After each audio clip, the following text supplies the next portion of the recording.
ये बहुत बहुत ही महत्वपूर्ण है, क्योंकि इसकी 16 पंखुड़ियां हैं और ये सारे आंख, नाक, मुंह, जीभ सब जो कुछ भी है उसको चालित करती हैं, कंठ को भी चालित करती हैं। इस चक्र को बहुत से लोग इसलिए भी खराब कर देते हैं, जैसे स्मोकिंग से या ज्यादा बोलने से, कोई लोग कम बोलने से, मौन रहने से, ऐसे अनेक चीजों से चक्र खराब हो जाता है। और सबसे ज्यादा ये मंत्र बोलने से, गलत मंत्र बोलने से बहुत ज्यादा ये खराब हो जाता है। उसकी वजह से लेफ्ट साइड जब पकड़ जाती है तो यहाँ का ये, आप जब ये सोचते हैं कि मैं बहुत दोषी हूँ, मैंने गलती की, मैंने वो गलती की, तब ये चक्र पकड़ते हैं। जब ये चक्र आप पकड़ते हैं तो इससे अंजाइना की बीमारी हो सकती है आपको, और भी अनेक बीमारियां हैं जो कि इस चक्र से, जैसे स्पॉन्डिलाइटिस वगैरह इस चक्र से। राइट साइड के चक्र से आपको जुकाम हमेशा रहेगा, आपको तकलीफ रहेगी, आपका आवाज जो है वो बुढ़ाई जाएगा जल्दी, और बोलते वक्त में आप ठीक से बोल नहीं पाएंगे। कोई कोई लोग तो एकदम कुछ दिनों बाद एकदम मौन ही ले लेते हैं, इतना ज्यादा ये चक्र खराब हो जाता है। लेकिन इसके आगे की दिशा ये है कि अगर आप एक ही मंत्र को बहुत बोलते रहें, जैसे हरे रामा हरे कृष्णा, इन लोगों को यहाँ का थ्रोट का कैंसर हो जाता है। इस तरह के मंत्र बोलने से थ्रोट का कैंसर हो जाता है, और फिर उसकी जो आगे चीज बढ़ती है तो वो फिर हो सकता है कि सारे शरीर में फैल जाए। पहले उस चक्र पे ही गति करती है कैंसर की, और उसके बाद में दूसरे चक्रों में भी ये उतर सकता है। अब ये विशुद्धि चक्र जो है ये वैसे तो बहुत जरूरी है, क्योंकि इसी से हमारे हाथों का संबंध है, और इन्हीं हाथों में आप इसका एहसास करते हैं कि हमारे चारों तरफ परम चैतन्य फैला हुआ, इसका आप एहसास कर सकते हैं, इसको जान सकते हैं। लेकिन जब ये विशुद्धि चक्र आपका खराब होता है तो हालांकि आप कहते हैं माँ हमको तो बड़ा अच्छा लगा, हम बहुत रिलैक्स्ड हो गए, आराम मिला, ये हाथ में नहीं महसूस होता। इसकी वजह ये कि ये आपका चक्र खराब है। इसका मतलब ये नहीं कि आप उसकी वजह से और भी गिल्टी फील करें और भी बुरा समझें। इसका मतलब ये कि उसे ठीक कर लेना, जो भी दोष है उसे आप ठीक कर लीजिए। बहुत अहंकारी मनुष्य का भी राइट साइड पकड़ जाता है, जो बहुत वल्गना करता है, मैं ऐसा हूं, मैंने ये किया, ऐसे मतलब हवाई घोड़े पे जो बैठे होते हैं उनका भी ये चक्र पकड़ जाता है, और उसके भी अनेक विध तकलीफ और परेशानियां उसके सामने आ जाती हैं। कुंडलिनी जब उठती है तो किसी किसी की इतनी सुंदर कुंडलिनी होती है कि एक क्षण में उठकर जम जाती, और उसके बाद उनको कोई बीमारी ही नहीं आती। एक तो ये हुए। उसके बाद दूसरे ऐसे लोग होते हैं कि जिनकी कुंडलिनी उठती तो है पर बार बार गिर जाती। ऐसे लोगों को कुंडलिनी बार बार उठा करके जगाना चाहिए, क्योंकि यह कुंडलिनी की जो शक्ति है, यही आपका इंजेक्शन, यही आपकी दवा, यही आपका धन्वंतरी, यही आपके डॉक्टर, यही सब कुछ। अगर ये शक्ति आपके अंदर बहेगी नहीं तो हमारे हाथ कैसे चलेंगे। और तीसरे लोग हैं जिनकी की कुंडली जमी बैठी है, वो उठती ही नहीं। ऐसे लोगों को ठीक करना कठिन जाता है। श्रद्धावान लोग जो होते हैं, जो कहते हैं हाँ थोड़ा सा हमारा फर्क आ गया, ठीक हो रहा है, उन पे कुंडली नहीं चलती। बहुत से लोग हैं, हमने बहुतों को ठीक किया, बीमारियां ठीक करी, लेकिन हमने देखा ये कि उनमें से बहुत कम लोग सहयोग में उतरते हैं। आपको सोचना चाहिए कि परमात्मा जो है वो भी समझदार है, और ऐसे दीप क्यों जलाए जो प्रकाश न दे। ऐसे दीप को जला के फायदा क्या, समय बर्बाद करके, कि जो सिर्फ अपनी तंदुरुस्ती ठीक करने आते हैं। ऐसे बहुत से पहलवान भी हैं जो मेरे पास आते हैं कि माँ हमें शांति दो। क्या तंदुरुस्ती ठीक होने से सब कुछ हो जाएगा? फिर एक चक्र ठीक होगा, फिर दूसरा खराब होगा। आज एक बीमारी होगी, फिर कल दूसरी होगी। रात दिन मैं क्या यही करती रहूं? एक तो पूर्व पुण्याई भी चाहिए और नम्रता भी चाहिए। बहुत से लोग ऐसा भी सोचते हैं कि जब वो सहज योग में आते हैं तो हमारे ऊपर वो उपकार करे जा रहे हैं।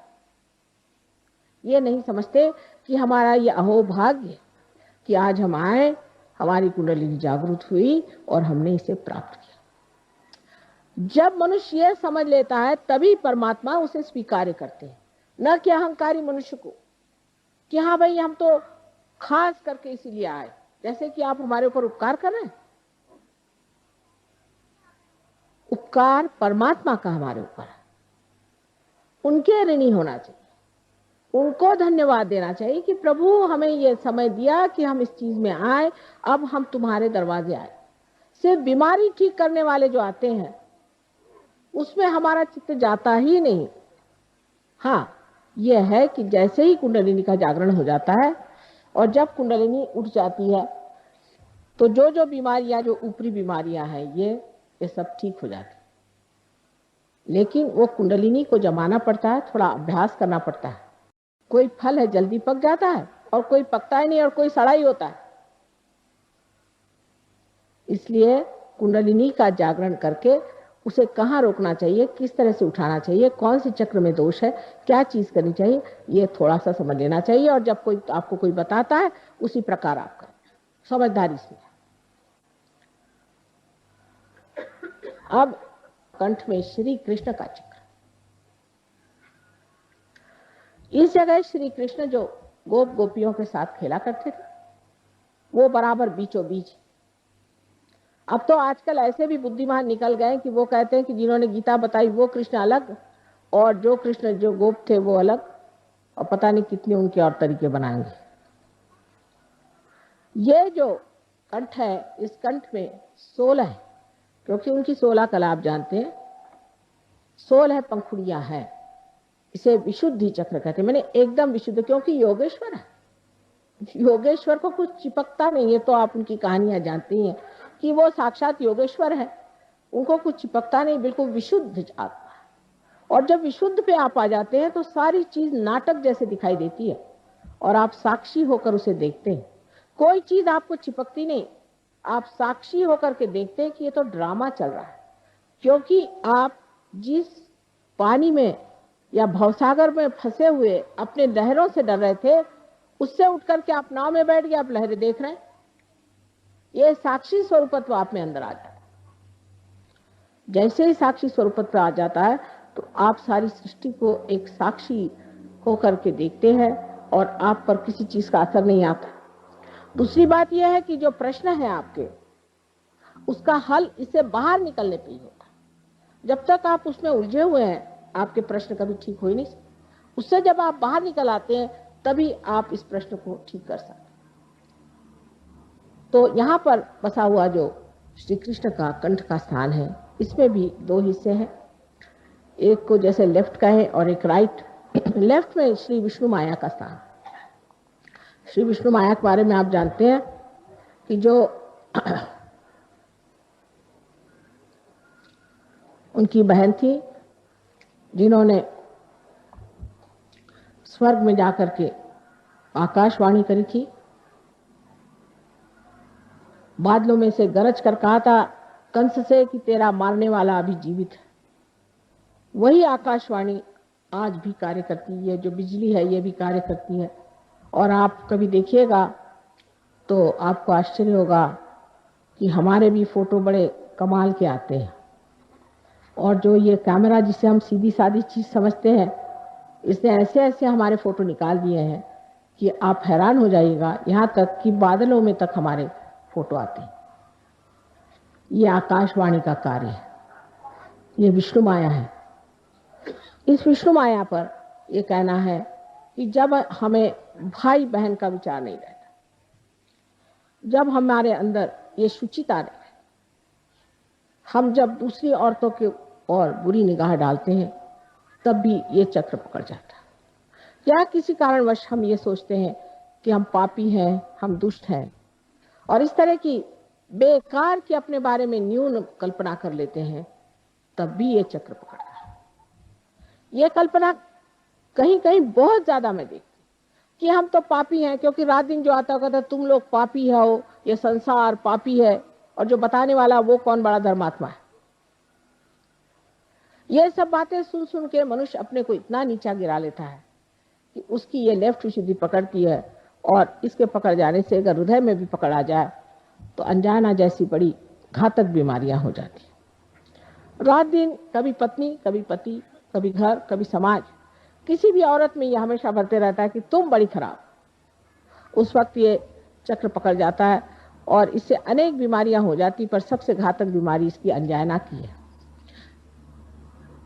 दूसरी जो राइट साइड है उसमें हम जिसे महाराष्ट्र में विट्ठल कहते हैं और जिसे आप कहिए कि द्वारिका में बसे हुए श्री कृष्ण जहाँ राज्य कर रहे थे उनका स्थान है। तो जब गोप गोपी बन के यहाँ रहते थे तब उनका बीचों बीच स्थान है, और जब वो राज कर रहे थे द्वारिका में तो उनका राइट, और जब लेफ्ट में आप देखते हैं तो उनकी जो शक्ति स्त्री है वो उनकी बहन है। बीचों बीच में श्री कृष्ण की राधा और इधर उनकी रुक्मिणी, उनकी पत्नी जो थी वो उनकी शक्ति थी। 5 शक्तियां वो और 16,000 और शक्तियां सारी श्री कृष्ण की यहाँ विट्ठल के स्थान पे है। लेकिन इसमें भी इतने दोष आ गए कि विट्ठल की मूर्ति पंढरपुर में उनका साक्षात हुआ, जैसे आपके गोविंद महाराज की यहाँ मूर्ति आई है स्वयंभू। उसके बाद लोगों ने वहां पे अपना धंधा शुरू किया और लोग एक एक महीना मुंह में तंबाकू डाल के विट्ठल विट्ठल विट्ठल करते हुए पैदल जाते थे। अब तंबाकू जो है ये कृष्ण के विरोध है, उनको बिल्कुल तंबाकू नहीं पसंद। जो लोग तंबाकू खाते हैं उनका ये चक्र खराब हो जाता है, या जो तंबाकू पीते हैं उनका ये चक्र खराब हो जाता है और इसीलिए उनको कैंसर की बीमारी होती है। इसका इलाज है आप अजवाइन की धुनी मुंह में लें, अजवाइन का पत्ता जला करके और उसकी बीड़ी फूकें, श्री कृष्ण उससे खुश रहते हैं। दूसरा इसका इलाज है कि आप मक्खन को दूध में या पानी में, गर्म पानी में डाल के उसे पिए, उनको मक्खन बहुत पसंद है। नाक में आप घी डालें, घी और थोड़ा सा कपूर, क्योंकि कर्पूर गौरव आप जानते हैं कि आप कपूर के बड़े शौकीन हैं, सो कपूर थोड़ा सा डाल करके वो नाक में छोड़ें, कपूर माथे पे लगाएं। जो कुछ श्री कृष्ण को पसंद है वो सारा करने से वो प्रसन्न हो जाते हैं और आपका विशुद्धि चक्र ठीक हो सकता है, आपका कैंसर ठीक हो सकता है, आपकी सारी तकलीफें ठीक हो सकती। जब आप सबका गला पकड़ जाता है तो मेरा भी गला पकड़ जाता है, क्योंकि इतनी मेहनत पड़ जाती है उसको ठीक करते करते, तो भी पहाड़ जैसे लोगों की कुंडलिनी कभी कभी उठती ही नहीं, बड़ा प्रयत्न करना पड़ता है। खासकर विशुद्धि चक्र पे ये 3 ऐसे पेंच बैठे हुए हैं। उसमें से ये कि जो लेफ्ट विशुद्धि है, अगर मंत्र वगैरह किसी गलत गुरु से लिए है और बक रहे हैं उसको सुबह से शाम तक, तो वो मंत्र भी पकड़ डाले। इन सब चीजों के लिए उसका इलाज सहयोग में हरेक का मंत्र रूप भी है, आसन रूप भी है, और भी कुछ उसके साथ में थोड़ा बहुत जैसे पानी, जल या चीनी, इस तरह की चीजें दे करके किया जा सकता है। विशुद्धि चक्र जो है श्री कृष्ण का चक्र है, इसमें 16 कलाएं हैं। इसी प्रकार 16 सब प्लेक्ससेस, जिसको कि हम पंखुड़ियां कहते हैं, हमारे अंदर है। और जो कुछ भी हमारे अंदर अ आ इ ई उ ऊ ए आई आदि जितने भी हमारे अंदर जिसे वॉवेल्स कहते हैं वो है, वो सारे इसके बीज मंत्र हैं। जिस वक्त आप कोई गलत मंत्र कहते हैं तो वो मंत्र की वजह से कोई गलत इंसान की प्रेतात्मा यहाँ के बैठ जाती है। जब आप गलत पूजन करते हैं, गलत तरीके से आप किसी भी मेडिटेशन को या किसी भी गलत गुरु के पास जा करके और दीक्षा लेते हैं, तो ये आपका चक्र पकड़ जाता है। ये चक्र पकड़ जाने से आपको अनेक बीमारियां होती हैं। उसमें से विशेषकर जो बीमारी होती है जिसे हम थ्रोट कैंसर कहते हैं, जो आपके कंठ के पास शुरू होता है और धीरे धीरे बढ़ते बढ़ते नीचे की ओर बढ़ता हुआ सारे आपके लंग्स को पकड़ लेता है। ये थ्रोट कैंसर उन लोगों को होता है जो बहुत से नाटक भी करते हैं भगवान के नाम पर। भगवान के नाम पर पागल जैसे कंठ बांध लिया, सर पे गले में कुछ पहन लिया और खिलाना शुरू कर दिया, अरे राम अरे राम अरे राम। ये सब नाटक करने की क्या जरूरत है? परमात्मा अंदर है, सब कुछ अंतर योग है। बाह्य में इस तरह के अनेक नाटक करना, कभी कुछ तमाशा करना, कभी कोई दूसरा तमाशा करना, अंदर ही तो जान पड़ता है कि गलत काम कर रहे हैं, और इसीलिए मनुष्य कभी कभी उसमें दोषी महसूस करता है। और कोई कोई लोग तो सभ्यता की दृष्टि से सोचते हैं कि हमेशा दोषी रहना ही अच्छा है। जैसे सवेरे उठिए, उनसे बात करिए, माफ करो माफ करो माफ करो। भाई क्या हो गया, आखिर क्यों परेशान हो रहे हो, ठीक से तो बात करो। सवेरे से उनको यही लगता है कि मैंने कुछ ना कुछ गलती कर दी है। अंग्रेजी भाषा भी ऐसी है कि बोलते वक्त हमेशा आई एम अफ्रेड। भाई काय के लिए अफ्रेड, आपसे तो दुनिया अफ्रेड है। 17 मरतबा I am sorry I am sorry I am sorry. Sorry है तो क्यों ऐसा काम करते हो? तो जिस आदमी में इस तरह की न्यूनता की भावना आ जाती है, वो भी लेफ्ट विशुद्धि पकड़ लेता है। सहयोग में लेफ्ट विशुद्धि जब साफ होती है तो आश्चर्य होता है लोगों को कि माँ सब तरह के स्पॉन्डिलाइटिस, सब तरह की परेशानियां पता नहीं कहाँ भाग गई। और यह विष्णु माया का स्थान है, ये विष्णु माया का स्थान है जो कृष्ण की बहन है, जिनके बहन और भाई का विचार नहीं होता, जो दूसरी औरतों की तरफ गंदी निगाहों से देखते हैं, उनका भी ये चक्र पकड़ जाता है। जिनमें वो पवित्रता की भावना नहीं होती है, उनका भी ये चक्र पकड़ जाता है, क्योंकि अंदर से वो जानते हैं कि गलत काम कर रहे हैं, तो वो जो गलत काम कर रहे हैं वो भावना अंदर बनती जाती है। कभी कभी झूठ मूठ में ही बनती है और कभी कभी सचमुच में बनती है। चाहे जो भी हो, उसे निकालना बहुत आसान है। सबसे तो बुरी बात यह है कि सुबह से शाम तक बताया जाएगा तू बड़ा पतित है और मेरे लिए आप अगर 500 रुपया ला दीजिए तो मैं तुम्हारे पाप मोचन कर दूंगा। माने आपका पैसा मोचन होते ही आपका पाप मोचन भी हो जाएगा। और फिर रात दिन यही खोपड़ी में डाला जाता है कि तुम पापी हो, तुम पापी हो। तो मनुष्य सोचने लगता है कि वाकई मैं पापी हूँ। इसमें मैं देखती हूँ कि कैथोलिक धर्म के जितने भी लोग आते हैं उनकी लेफ्ट विशुद्धि हमेशा पकड़ी रहती, क्योंकि उनको तो जाके कन्फेशन करना पड़ता है कि मैंने पाप किया। अब किया भी नहीं होगा तो भी करना ही पड़ता है, क्योंकि जिस दिन चर्च में जाओ कहना ही पड़ता है। इस तरह की अजीब अजीब परंपराओं से भी मनुष्य इसको पाता है। गलत मंत्र कहने से हो जाता है, अनेक चीजों से लेफ्ट विशुद्धि पकड़ी जाती है। सिगरेट पीने से, तंबाकू खाने से, सबसे लेफ्ट विशुद्धि पकड़ी जाती है। अब राइट विशुद्धि तो ऐसे लोगों की पकड़ती है कि जो बहुत जोर जोर से डांट के बोलते हैं, चिल्लाते हैं और बिगड़ते हैं, और जिनका गुस्सा बड़ा तेज होता है, और जो प्रेम से बात करना जानते ही नहीं, और जो बहुत ज्यादा भाषण देते हैं झूठ मूठ के, जिनको कुछ ज्ञान नहीं, जिन्होंने आत्मा को पाया नहीं, तो भी लेक्चर झाड़ते हैं, उनकी भी राइट विशुद्धि पकड़ती है। और राइट विशुद्धि जो है विट्ठल का स्थान है, श्री विट्ठल का स्थान है। इसको विट्ठल के मंत्र से ठीक किया जा सकता है। इससे लोगों को अनेक तरह की बीमारियां हो जाती हैं जिससे राजगारी से संबंध है। बीच में श्री कृष्ण का स्थान है। इस वक्त कुंडलिनी श्री कृष्ण के स्थान पर स्थिर होती है, तब मनुष्य साक्षी होकर के उस योगेश्वर की लीला दिखती है। सारा संसार लीला में, इसमें इतनी हड़बड़ाहट की, घबराहट की, परेशानी की कौन सी बात है? ये तो सब नाटक हो रहा है, सब नाटक देखते हैं। इस नाटक को देखना ही मात्र बन जाता है। जब आप देखते हैं कि नाटक है, थोड़ी देर तो घबराते हैं, उसके बाद जब स्थिर हो जाते हैं, आप स्थापित हो जाते हैं, तब आप जानते हैं ये नाटक है। और इस नाटक को जान लेना आपके लिए बड़ा ही सुखदायी होता है, क्योंकि फिर जो स्थित प्रज्ञ की भाषा है जो श्री कृष्ण ने बताई है वो सिद्ध हो जाती है। कहना नहीं पड़ता कि अब आप परेशान नहीं हो रहे। ऐसा आदमी परेशान ही नहीं होता। हमें यही आश्चर्य होता है कि लोग सब क्यों परेशान हो रहे हैं। परेशान होने से तो कोई बात होने नहीं वाली, तो क्यों परेशान हो, बेकार में क्यों बर्बाद करें अपनी एनर्जी। लेकिन वो कहने से नहीं होता है, जिसको आदत है वो परेशान होगा ही। और हमें तो कोई लोग कहते हैं क्योंकि आप परेशान नहीं होते इसलिए हम आपके लिए परेशान होते। तो मैंने कहा ठीक है, अगर आपको परेशान होना तो होते रहिए, ऐसी कोई परेशानी की तो बात नहीं।